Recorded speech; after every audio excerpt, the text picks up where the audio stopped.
Good morning. Good morning mga idol. Welcome to my vlog. Tayo ay gagala muna uli mga idol at tayo maghahanap muna ng Mama Pig. Ilang araw na tayong bakante. Going to Bantayan tayo. Samahan nyo ako mga idol at may tawag sa ating to Mama Pig today, November 30. Let's go. Medyo maganda ang panahon. Tama-tama sa ating pag-i-area para maghanap ng Mama Pig. Nalabas na si Haring Araw. Yan, medyo mainit at tingnan nyo mga idol sa likod ko. May sikat na si Haring Araw.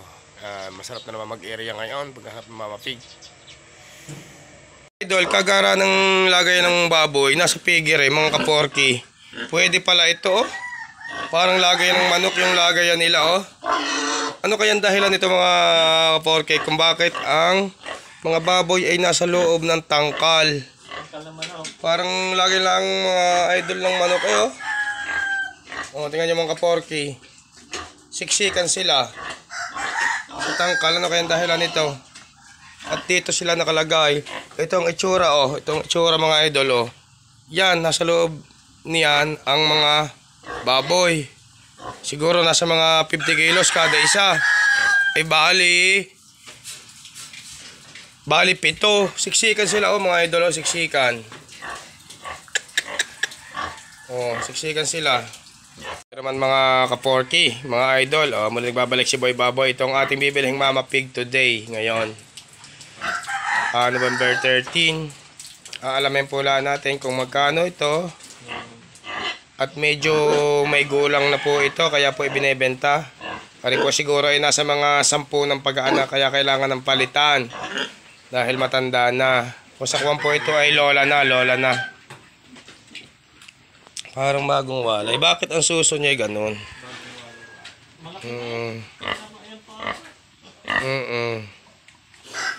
Saan kaya natin nadadaan yan? Paglalabas. Mga kaporky, hintayin lang natin yung may-ari at tatanong natin kung magkano ang presyo nito. Dahil medyo matanda na, kailangan na talaga ito palitan. Dahil po yung mga Mama Pig, pag may edad na, iba na po yung anak niya, medyo may mga maliliit. Hindi na yung kagaya ng batang inahin na malulusog yung kanyang mga baby piglets. Punta tayo doon sa may-ari. At hindi raw makaalis ang may-ari ng baboy, ng inahin. Hindi daw po makapunta dito. Yung owners ng inahing baboy. Kaya pupuntahan natin sa mismong bahay niya. Samahan niyo ako mga kapegi, mga ka-porky, Boy Baboy. Punta tayo. Dito po tayo dadaan sa sagingan. Diyan masusin ang motor dala mo? Ito po ang aking kasama si Kuya Joe, yung tagahanap ko ng Mama Pig.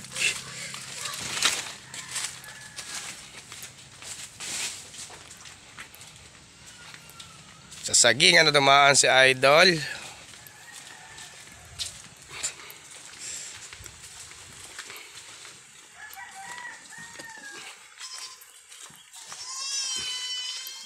Ang mga idol oh, may kambing pa oh. May bisiro na, 2. Yung may-ari mga idol oh, tatanong natin kung vlog ba yan?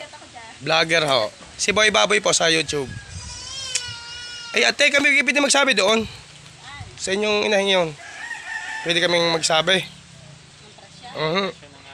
Baka sobrang baba naman.